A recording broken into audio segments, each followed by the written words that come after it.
Hello and welcome back to my YouTube channel. My name is Kate, I make videos about books and bookish things, and I return to you once more, finally, like I said I would, with a massive tier ranking video. So at the end of my first year of university, I went and tier ranked everything I read for that academic year and said I would make it a series for the rest of my degree, and then kind of fell off the face of the earth at the end of my second year, but that does not mean that I did not make the tier rankings, and so it means that even though my memory of second year is at this point admittedly fuzzy, I have tier ranked the books I read then, so I can still present them to you now, even if I have very little sort of extra insight to add besides what I put on my lovely PowerPoint that I have just down there for me to refer to. I did 6 modules in the second year of my degree, and I'm going to quickly read them off for you from my little PowerPoint because, as said, I can't really remember things from second year so good. So I had 2 compulsory modules. Those were Theory and Practice of Literary Criticism and Shakespeare, and the others were Literature of the Modern Period, Post-Colonial and World Literatures, American Poetry, and Romantic Plays and Players, and those 4 were ones that I elected to take myself. So that is what I'm pulling all those texts from. Last time I just did like books, plays, big things that I could easily quote from. This year I am also doing poets, where I read a large enough array of their body of work for me to feel like they count as a text in their own right, so there will be some poets thrown in there too for good measure. And finally, obviously, all of these opinions are my own as I encountered these texts, writers, poets, all the rest on a degree level course. I may well have had different opinions of these things had I come to them of my own volition. Others, my opinions I don't think would change, but that's the obligatory warning. As always, I've run this by my university friends and had some very interesting diversities in opinion on some of these texts, but yes, let's get into it. Here is the tier ranking system we're going to be using. Yes, it is the same as first year because of course I have to do these things fairly. So right at the top we have Slayed Anyway, which is essentially, if I had read this of my own volition without having to read it for my degree, I would have loved it just as much as I did. Just under that we've got Worth a Degree, where something was good and interesting. Would I have necessarily liked it had I come to it of my own volition? Probably not, but it was worth reading for a degree, certainly. Just under that we've got The Vibes Are There. This was something where I could appreciate it for the vibes to some extent. Sometimes this means texts I didn't like very much, but that I enjoyed poking fun at. Sometimes this is just something where I went, yeah, it sure was. So a very nice middling category, but sort of more on the positive side. Just below that we've got Sorry Who, for the things that I don't really remember or that have warranted a kind of I don't even know you response from me. Below that we've got Yikes TM for problematic, suspect, strange texts that have warranted a bit of a response from me. And below that we've got Get in the Bin.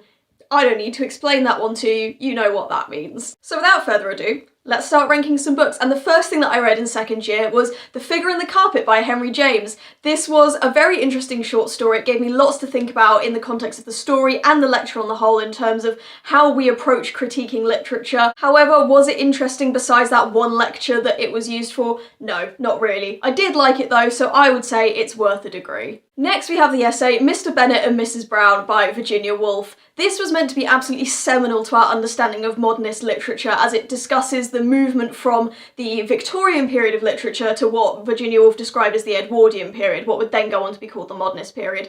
I found it a really interesting essay in its own right, but it was not referred to at all beyond this first lecture, and given we were told it was going to be absolutely critical to our understanding of the period, it gets vibes exclusively because it did pop off. Next we have The Song of the Broken String, which is a translation of poetry from a now extinct bush tribe. This was incredibly invasive and intrusive to read, but it was truly something else to read these stories from a culture that has just completely been killed off by colonial powers. I didn't think about it a huge amount beyond the lectures, but while I was thinking about it, oh my god, so yeah, the vibes are there. Next, I've got Walt Whitman. He is regarded as the founding father of American poetry. His voice is impressive, but there are many more poets that I like more, and the fact remains that he was absolutely dominated by the lesser known poets on this module. So for that, Walt Whitman, you are getting Sorry Who?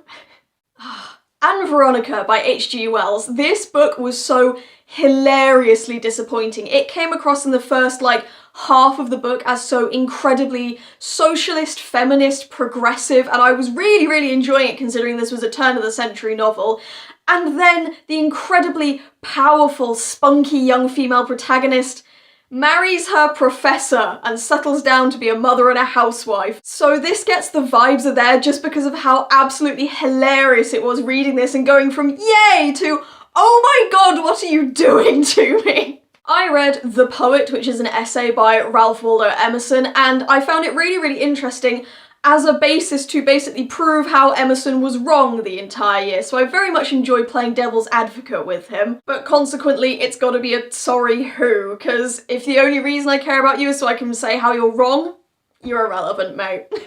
Next was The Good Soldier by Ford Madox Ford, or Ford Madox Ford. The lecture on this was so good and so interesting that I went and read the book afterwards, although I say read it because actually I listened to an audiobook while playing Moshi Monsters. So unfortunately this has to get a sorry who because I remember none of the actual text. This is true student experience, I feel. Crossing the River by Carol Phillips. This is a fascinating book looking at the ways in which family can form amongst the African diaspora. I didn't really gel with it when I first read it, but on a reread for a tutorial, it hit so hard. Such an incredible book, very, very much worth a degree. Emily Dickinson, obviously we studied her on a module about American poetry. I have always loved her writing and studying her at degree level has only increased my love of her. Slayed anyway, I adore her writing. I'm going to pronounce this horribly, Anandamat, and I'm not even going to try with the author's name. This was actually a really, really gorgeous novel, sort of an adventure story from the 1800s set in Bengal, and it is about revolution, rebellion, and reuniting lovers. It was a genuinely really well-paced adventure story, and I very much enjoyed it. So despite being a lesser-known text, that is getting worth a degree. Hamlet, but not by Shakespeare. By David Garrick, who rewrote Shakespeare's masterpiece of Hamlet to essentially take out all of the subplot with Norway's invasion and make it all about Hamlet. Guess who David Garrick played? It is an absolute mess of a rewrite, and so for that I have to give Garrick a yikes TM. Who do you think you are trying to improve on Shakespeare? Phyllis Wheatley. She is one of the first American poets. She was certainly the first Black African-American woman to publish a collection of poetry, and she has been so slept on by the canon. However, having read her writing, it's incredibly done heroic couplets, but I am just not a fan of it really, so unfortunately, like the literary canon, I have to say, sorry who? All's Well That Ends Well by Shakespeare. Our professor referred to Bertram as a fuckboy, and that is the best thing about this play. It does the bed trick like so many other Shakespeare plays do, and unfortunately it just does not get away with it in the same way. So this one earns Shakespeare a yikes. HD. I would die for Hilda Doolittle. I want to put her poems in my mouth and just suck on them like a boiled sweet. She slayed anyway. Please read anything by her. Mina Loy. Similarly, she is a poet who is just incredibly gritty and witty in her writing. I could read her stuff all day. Slayed anyway. I love my female modernist poets. I pronounced this horribly in my little reading wrap-up video, but this is the text. I did read it and I made the point of this in my wrap-up video, but the reason we read it is because it is such a terrible translation that we looked at why translation does down, you know, marginalised peoples who are not writing in English as a first language. But that does mean, unfortunately, it was awful to read, so it does have to go in the bin. Henry IV Part 1. I never read Part 2 and it did not stick in my mind even slightly, which is rare for a Shakespeare play, so unfortunately, get in the bin. Julius Caesar. I did not expect to get as obsessed with this as I did, but I really did. I then went to go see the touring production that was on last year because it was in the middle of my exam period, but me and my friends went, we have to go see this. It is incredible. I think about it far too much. Slayed anyway. The School for Scandal by Richard Brinsley Sheridan. This is one of the few romantic era comedies that I just really did not gel with. The etiquette talk was just too rooted in the period for me to find any enjoyment in it, and I just think I don't really enjoy Sheridan's writing very much. So unfortunately he can get in the bin. Ice Candy Man. This was a really interesting exploration of the partition of India through a child's perspective. I don't remember very much about this at all, but I know I was very taken by it at the time, so this one gets worth a degree. T.S. Eliot. This is where it is good that we are judging the writing and not the writer, because T.S. Eliot as a man is an absolute wet blanket, but he did write the love song of J. Alfred Prufrock, which is one of my favourite poems ever, so he gets a slayed anyway, even though I'm pretty sure the word slay being used in this context might kill the man, so.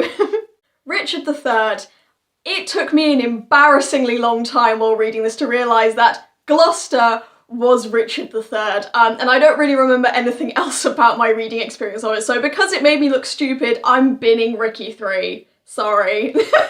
Pizarro, also by Richard Brinsley Sheridan. There was some interesting political discussion in here, I think, but again, I just really did not enjoy it, so get in the bin again, Sheridan. Okay, I did not actually finish Ulysses by James Joyce, because who the fuck has finished Ulysses by James Joyce? But I read enough of it, I get to have an opinion. I hate James Joyce. I hate his writing, I hate his personality, I hate him as an individual, but I also just hate his contributions to literature. He is terrible and disgusting. Who let him publish this nonsense? I very nearly made a completely separate category below Get in the Bin just so I could put him in there, and it was going to be called the James Joyce category. So get in the bin, but also if you can, just like sink even lower than that. I hate this. Imperial Intimacies by Hazel Carby. This was an absolutely glorious contribution to our post-colonial module, and the way it handles memory as a structure rather than memoir lent so much to my wider thinking about the text on the module, as well as reading this in itself. So very worth a degree, and a book I would pretty much recommend to anyone who reads. All for Love by John Dryden. Now, this is not one that was actually on my syllabus, but I read it in order to bolster an argument I was making in an essay. And oh my god, that decision led me to what is one of my favourite plays. It is the story of Antony and Cleopatra, with Rome's side completely taken out if you're thinking about it from Shakespeare's perspective. It adds in new plot twists, new relationships between people, and essentially just amps up all the romantic tension to 1,000. It is truly spectacular, the writing is incredible, and oh my god, I think about it constantly. Slayed anyway. Inkle and Yariko by George Coleman. I'm just going to read off what I put on this slide so I can accurately represent to you just what this play is. A romantic era comic opera about an Englishman who falls in love with a black indigenous woman and then sells her into slavery to cover his debts, but through plot shenanigans they ultimately reunite and get to marry. I don't need to tell you any more than that. Yikes! Dr. Faustus Lights the Lights by Gertrude Stein. This is the myth of Dr. Faustus, but retold during the technological boom at the beginning of the modernist period in the 1920s, and with the eye to the rise of fascism that took place in the 1930s. I ended up writing a portion of my dissertation on this. That is how much I loved it. It is bonkers and weird, and the reading of it makes almost no sense the first couple of times, and yet it is so worth sticking with. It slayed anyway. I cannot speak more highly of a more obscure, weird text. Harlequin and Humpo. This was a romantic era pantomime, which was very interesting for seeing how pantomimes worked, because what you learn is essentially to get around line length limits that were placed on theatres. They would just give you incredibly detailed ad-lib stage directions. I can't say I've thought about it even slightly though, because as I said, the script was pretty bare. Sorry, who? Ceremony by Leslie Marmon Silko. This was an incredibly controversial but such an interesting story about a Native American mixed race man who returns from the Vietnam War with PTSD, and at how both accepting Native American medicine and knowledge, but also that it is white warfare that has damaged him, is the only way he can heal. It was so interesting. I still think about it even now. Very much worth a degree. Welcome to Our Hillbrow. This is a really devastating story about the AIDS crisis in South Africa, and it played so interestingly with pronouns in the first couple of chapters. Unfortunately though, I don't really remember a huge amount about it, so it simply gets the vibes were there. Juan Felipe Herrera is a poet that I knew of before I did my degree, but I am so glad to have studied. His construction of rhythm and his use of this macho Latino voice is truly unparalleled. It was so worth a degree. He is an incredible writer. And Sandra Cisneros. I was not aware of her at all prior to this degree, aside from the fact that she wrote House on Mango Street, but oh my god, I have not read writing like it. I don't think I've ever read a poem about periods that has felt so filthy, but in like the sexy way. She slayed anyway. Her writing is truly like nothing else. Marino Faliero, or The Doge of Venice, which was an unpublished play by Lord Byron. And you can tell why it was unpublished and why it shouldn't have been performed, because it's rubbish, and so specifically because I'm certain it would annoy him. Sorry, who? Persepolis by Marjane Satrapi. This is an incredible two-part graphic novel about the author's own experience of having to leave Iran due to fundamentalist regimes and what it is like being displaced between Austria and her home country. It's a really interesting story about hybrid identity and about the impacts of colonialism, but also just about growing up and being a young woman as well. It was so incredibly worth a degree. Lover's Vows by Elizabeth Inchbald. This was the play that gets performed in Mansfield Park by Jane Austen. It was genuinely such a sweet, charming little love story, and I really, really want to either stage it myself or watch a performance of it. I really, really enjoyed it. It was very much worth a degree. Antony and Cleopatra by William Shakespeare. I reread this so many times last year because I was writing an adaptation of it to be staged at my university. I still adore it more than anything. Even after I'd read it like 5 times through in order to be able to adapt it, it still just hit different and I found even more things to love about it. It slayed anyway. Sylvia Plath. I started reading her poetry at an incredibly young age, and to be honest, I found more ways to appreciate it through studying it for a degree. My love for her has dampened slightly as I've grown up, and I think that's just because I'm a lot happier now than I was when I was a younger teenager reading her. So, worth a degree, and I'm very glad that I'm growing up beyond her now. And finally, As You Like It. This is my favourite Shakespearean comedy. I did a reread of it ahead of my exams to prepare one more text for it, and it still hits so good. I fucking love it. It slayed anyway. And there we have it. That is the final tier ranking of everything I read in the second year of my degree. Real interesting mix there of incredibly classical stuff at the top with the Shakespeare, and then also these really wild, creative modern writers like Sandra Cisneros, and then like real rogue stuff like Gertrude Stein, who again I ended up writing my diss on because I was just so enamoured with her writing. I think the concluding thoughts to draw from this are that literature of the modern period was by far my favourite module, and that Shakespeare really just affirmed my love of things that I already enjoyed. But overall, it was a really good year. I read such good things, and I think back on second year as being probably the best time of my life so far. So yeah, there you go. Those are my recommendations of the things I read in the second year of university. Thank you very much for watching. I hope this was interesting, and I hope it was also entertaining to get my slightly more quick-fire, snappy, sarcastic responses to things that I read in an academic setting. If you did indeed like this video, please leave it a like and comment down below if you agree, disagree with any of my opinions, and if I've convinced you to read any of the slightly more niche, rogue things that I ended up reading for my degree. If you're new here, feel free to subscribe so that you can see when I upload new stuff, and I will see you next time. It's time. It's time. It's time to tier rank some fucking books. I can't say fuck that early in a video. So, my eyes. I have such pretty eyes.